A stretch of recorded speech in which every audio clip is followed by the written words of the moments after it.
If you want to publish a book, but you feel stuck, out of time, and you don't know what to do next, then it's time to finish the damn book. Here's your host, Susie Schaefer.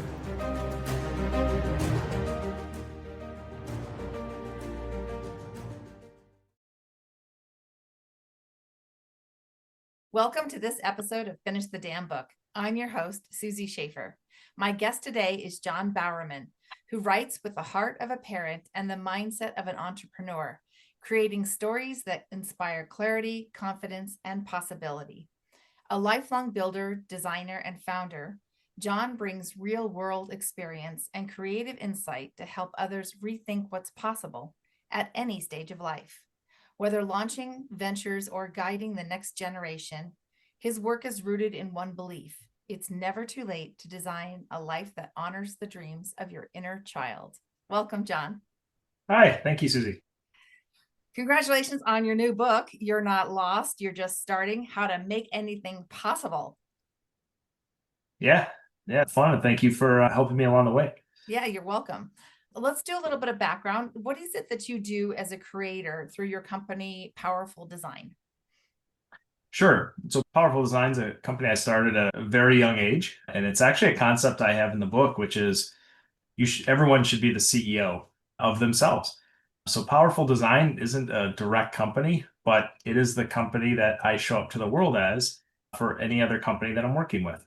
Even when I worked for someone else, I had a job somewhere, they actually hired Powerful Design to do that. But what I mainly do is I'm in marketing. So I've been in the creative space. I've been a storyteller for about 2 decades. Typically, that's getting people to buy products and services from other companies. And more recently, that has been about creating lessons and that for my kids who are getting ready to go out into the world themselves.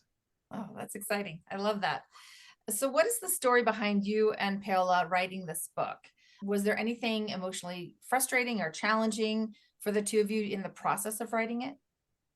Yeah, absolutely. So I met Paola about a year and a half ago at an entrepreneur event, and we had such a great conversation that we pledged that we were going to continue meeting up every week just because we enjoyed the conversation, right? And we started really going down the path of talking about the lessons that we wanted to teach our kids as they grew up. And I had been making notes for quite a while about, entrepreneurship, and I just didn't feel the world needed another step one, create your business plan, or hey, weathered man and wise man creates some success and has a lesson to tell, right? And so I didn't want to create that book. And then hearing about Paola's journey of entrepreneurship, I was really inspired to create this book in what became more of a conversation than a how-to. And I found that the words just came out effortlessly when I was writing this conversation between two people in the book. Yeah. And I have to say, one of the things I really love about this book is the graphic design, the illustrations that you have in the book, because it makes it feel fun and whimsical and not quite so serious. Yeah, and that's kind of always been my style, is to create humor through illustration and address concepts that everyone can relate to avoid kind of polarization. Like I believe that there's jokes that everyone can find funny without hurting anyone along the way. And that's the approach that I take, is that everyone can feel a little bit about it. You published a previous book, Sanity for Humanity in a Calamity, during the pandemic. Regarding your author journey, were there any aha moments when writing either of your books? Yes, a couple. So the first book, I didn't intend to start writing a book when I created that. In about 2 days, I'd lost about 15% of my customers, which was really tough pill to swallow. And it was a very stressful, anxious time. And so I hadn't illustrated in quite some time. And I began to just doing pandemic inspired cartoons to kind of clear the air, bring some lightness to the office, to my team. And after about 6 months, I mean, when I first started, I thought, hey, maybe I'm going to be doing this for a week or two. 6 months later, as I'm still creating pandemic cartoons, I got a lot of requests. Are you going to put this into a book? Well, I'd also been journaling So that book was very much a journal of the first year. This new book, You're Not Lost, You're Just Starting, really purposefully started out as a story with a lesson and a point to make. I love that. Now, You're Not Lost was just released. I mean, I think we released it, what, a month ago? Maybe. Yeah, yeah. Are there any pivotal results or feedback that you've gotten since you published it? Yeah, 100%. So when I wrote the book, it was a soft story about a 13-year-old girl based on my daughter, who is a 13-year-old, and she gets assigned this assignment of to present what she wants to do when she grows up. Well, she doesn't even really understand necessarily what that question means, and that's where Aunt Luna comes into town to help guide her in that. I originally looked at it as this is going to be for teenage kids. That's who's going to really resonate with it. What I didn't anticipate, and is actually one of the greatest pieces of feedback that I'm getting, is that the 13-year-old girl represents not just the literal 13-year-old girl, but it represents the 13-year-old inner child in a lot of women. Because I go through quite a few concepts like the daily battle that I've seen even my wife go through between every minute spent on passion is away from the kids, and every minute with the kids is a minute spent away from passion. And so I wanted to deal with a lot of those issues. I didn't anticipate that more women were really going to respond to it, but that's the feedback and that's the observation that I'm seeing. Mm. I know that you have a deeply spiritual background as well. Did you have any profound spiritual experiences that you can attribute to going on this journey and publishing your book? Yeah, a few. One was, there's quite a few look in the mirror moments when writing it, when writing the lessons about, boy, those are things that I need to keep remembering. And I went through a really tough self-doubt phase. There was a period when we're about 90% of the way into just about releasing the book, and I just got really down on myself that this isn't sophisticated enough. This might come across as silly. It's too simple. I didn't use complex enough language. All of those types of things that entered my mind. And then I really kind of reflected on, no, that's what this book is for. It's not for the people that have been an entrepreneur for 30 years. It's for the people that want to take a baby step, just a bite of what that tastes like, and make that first step as absolutely simple as possible and be okay with saying, I'm going to be putting out the simple message, because doing something simple is actually harder than doing something complex. Yeah, very true. And I love the idea of keeping it simple because sometimes we just need to hit the easy button, right? We need it to be simple for us. And I like that because it does resonate. And I think every author goes through these periods of self-doubt and questioning, is this good enough? Right. And it is because it's a true reflection of you and the way you work. So I really like that. Thank you. So let's talk about your intuition. How does your intuition play a part in your journey, in your day-to-day job? And when do you listen to it? And did you ever not listen to it? And what happened as a result? Yeah, I've not listened to my intuition several times.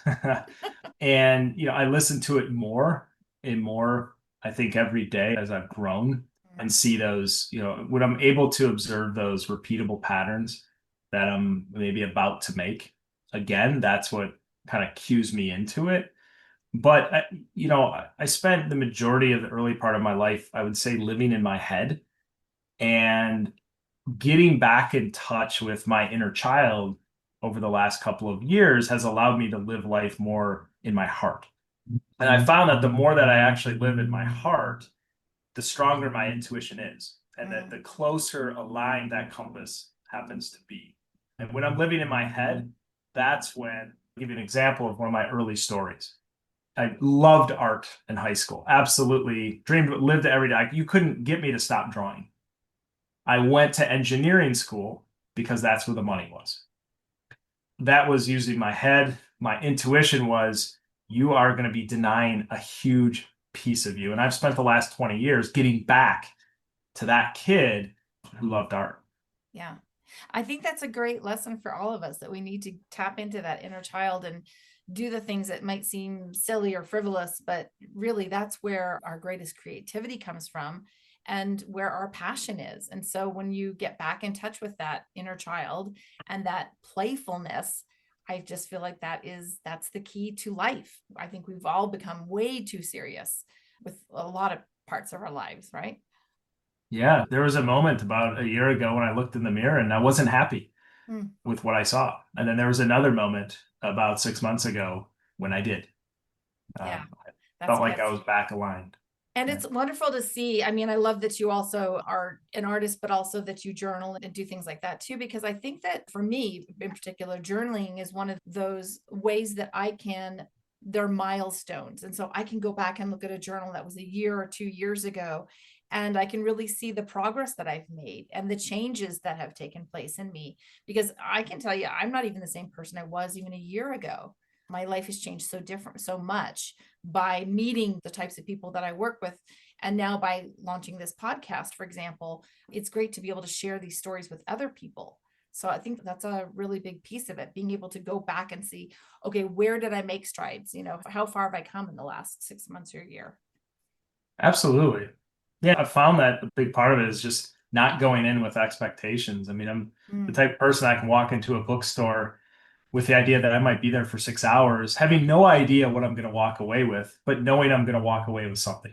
yes, And exactly. then when you just start walking, you encounter what was meant for you to encounter. I find creativity is a lot like that. Mm, It's if I have to just sit down and start creating, that's extremely difficult. And that's actually one of the concepts in the book is that ideas are all around us. Instead of trying to sit down and come up with what is the perfect idea that I'm going to mm. change the world, is maybe just walk around and listen to what people are complaining about and listen to 10 people complain about the same thing.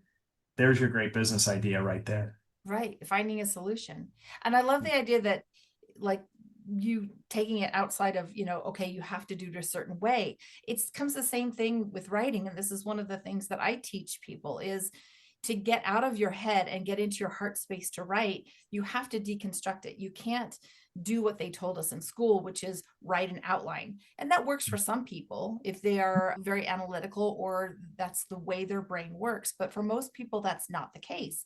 Most people are more creatively inclined. And so by breaking it down and simply telling the stories and then putting it all together seems to be a better method, because you're not locked into something that is rigid or using the mind versus, speaking or writing from the heart. Absolutely. Yeah. Okay. So you know that I like to pull cards. What do you think if we pull some cards and see what the message is for our Yeah, listeners let's do it. today? Okay. And I'm going to say, what do we need to know based on our conversation here today? What do the cards have to tell us? The first one is, and this is interesting, you just mentioned this. The first card is I have to check my lighting here, is a 23 card. So 2 plus 3 reduces to a 5. 5 is the number of change. So this card is saying it's the peace card. It's really beautiful. It's got a dove with an olive branch, and then there's an egg. So the dove represents that whole, peace, like a peace offering. And I feel like at some point we're all going to feel like we need to find that inner peace within us. And the egg represents the birth of new ideas, creativity, fertility, all those things. So when we get into that space of being creative and being ourselves, it does bring inner peace to us. And it's interesting because you were just talking about that too. So I love that reinforces that message. The next card is a 49. So 4 plus 9 reduces to a 13, which reduces to a 4. 4 is the number of stability and balance. I like to think of it as stable, like a table that has 4 legs, Mhm. right? And the card is observer. And the picture on this card is of a fox looking at a new moon. And we actually just came through a new moon. We have a full moon coming up very soon. But the fox is using a spyglass to look at the moon. So it's something that is far off in the future, in the distance, that the fox is looking for. But the fox is also sitting on an egg. So there's not that many eggs in this deck. So it's interesting that we've pulled 2 eggs so far. So it's really saying tap into that creativity. watch what others are doing and seeing, does that spark your imagination, your creativity, and look to the future to create something new. But the fox is also very clever and strategic. So when you're thinking about your creative endeavors, it is important to be strategic about that so that you can actually create that stability and foundation. And lastly, the last card is a 32.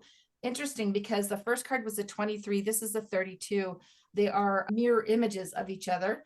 And again, it's another number of change. So this says, be prepared. There is a lot of change that's coming. And I think we can all see that right now in the world, because there's so many things that I think that when we are being the observer and we're saying, we want things to change. How do we want that to look in the future? And this card is here and now. And again, she's sitting on an egg. We have 3 eggs. So it's really saying to us, tap into your own creative abilities, get into that. There's a little girl sitting on top of it, get into that youthful inner child spirit. When you do that, it opens doors. These doors are opening on the front of this egg. But really, the message here is about being present, being in the here and now, because when you are present, you see things, you experience things that you might not have seen otherwise. So that's our message for today. It's pretty cool. Yeah. Awesome. Really cool. Okay, so let's see. What advice would you give to someone that is thinking about publishing a book, but is like on the fence or feeling unsure? What advice would you give them? Yeah, one of the biggest things that I've learned is to get over the barrier of this book, which feels like this finality, right? It's like now there's a book. And that seems very daunting. I love an expression, which is how do you eat an elephant? It's one bite at a time. And I think, with any book, with any story, I really believe in storytelling. If there's not a story, it's not interesting. And I would say, what is the point that you want to make? What is the thing that you would want someone to walk away? What is the transformation that you want them to go through? And if you can write out the transformation in about 10 to 15 words, this is how I want someone to feel more enlightened afterward. I want someone to feel more certain about the next house that they buy, whatever that transformation is. And then sit down. And I thought that the best way to do it is write it as if you're having a conversation with that person. How would you start that conversation? And what's great about now with technology is you can actually just dictate it as if you're having a conversation, almost like you're playing chess against yourself. And then, give yourself a moment to be the other person and be devil's advocate, right? Argue against what you're saying. How would you defend it? Be the biggest supporter in the world and just agree with everything. What would that look like? Be the person, allow yourself to be the character that's resistant to change and deflects by making jokes. And just, I think there's some theater involved with that conversation, and then put that together. And I think before you know it, you would actually have something that feels natural, and you're probably going to learn something along the way, which is going to make the book, I think, feel very organic. Yeah, I love that, because your book is very conversational. Actually, both of your books are, because you really kind of use that as the way to create the words on the page, was really about having like a conversation. And it feels like that. So it feels like you're just sitting down and talking to a friend. So I love that. Yeah. I found the best way through business, through years of business and collaboration, that the best way to create a team or to get something done together is you have to meet people where they're at. And you can't meet someone where they're at by doing all the talking. So if you don't give the other person the opportunity to respond or to share their insight or to clarify or to, if it's not a conversation, I think you lose the ability to meet them where they're at. And then they don't have a stake in actually absorbing what's going on. And then you might spend, a half an hour getting your point across, but who cares, because everyone was shut down because you didn't want to meet them where they're at. Exactly. And I think if for any of us who have worked in the corporate arena, we've seen that so many times in meetings to where someone has an idea and they get shut down, and all of a sudden the room becomes flat. The energy is dead, right? And so, being able to be present and listen and really take into consideration what the person is saying. I think that it's huge because it does open up the conversation then. Mm-hmm. Yeah. And I love, I love the conversation aspect too, if you're approaching a book in that way, because I think there's a tendency when you're writing a book to go fast. You're like, I want to cover these 1,000 things, right? And I think when you write it or you dictate it in the form of a conversation, it forces you to go slower. And I think, I think it's better to make in marketing, we say it's better to make one strong point that everyone remembers than to try to make 15 points that everyone forgets. And I think when you slow it down, you really focus on helping the reader get clarification, what you're actually saying. And, it's true. We are impacted so much every day with everything coming at us. It's a million things all day, every day. And so by slowing it down, it does force us to kind of pause, take a breath, and really integrate the information versus just have it kind of, pass on by. So yeah, I have to agree with that. Yeah. Jon, how can people find you and work with you? Yeah, you can go to jonbowerman.com. It's Jon without the H, but if you happen to spell the H, you'll get there too. Or if you want to go direct to the book, you can go to notloststarting.com, and that'll take you right to the book. And I've also put on there, even if I would hope everyone would read the book, that'd be fantastic. Even if you don't, I did put a everyday entrepreneur action guide on there, which is designed really for people that aren't yet entrepreneurs, aren't thinking or showing up to the world like an entrepreneur. And it's some of my really simple tools that are used even in some big companies, but even by individuals, to just make an impact on their life in a very step-by-step manner. Yeah, I absolutely love that guide that you created. I think it's just awesome. I would encourage everybody to go to your website and at least download that, because that's your first step, to really kind of get an idea of what's entailed, like how to break it down, right? Yeah. Yeah. And the approach is not complex. The approach is simple. It's amazing. The further you go in business, you realize that the more senior people have the innate ability to say, explain that to me like I'm a 5-year-old. They have a real conscious awareness of how little they know, but they're really specific about understanding it. They don't need to show up and act smart. They really want to process it. And so the guide is designed that way. It's simple, but it's very effective. Yeah, I love that. Any last words of wisdom you'd like to share? Yes. If you can get yourself to a beach, get yourself to a beach. One of my favorite things as a kid is just to play in the sand, do some sand sculpting. I think anything you can do to get out of your head and into your body and your heart will help you be a better writer and just a better human. Yeah, I agree. Great. Love that. Very good words of wisdom. Thanks for being here, Jon. All right. Thank you, Susie. And if you found this interesting, I encourage you to join me for the next episode, and be sure to subscribe. Every week, one lucky listener who subscribes and posts a review on Apple Podcasts or iTunes will be entered into a drawing for the grand prize, a private VIP day with me, valued at $25,000. So be sure to subscribe and post a review.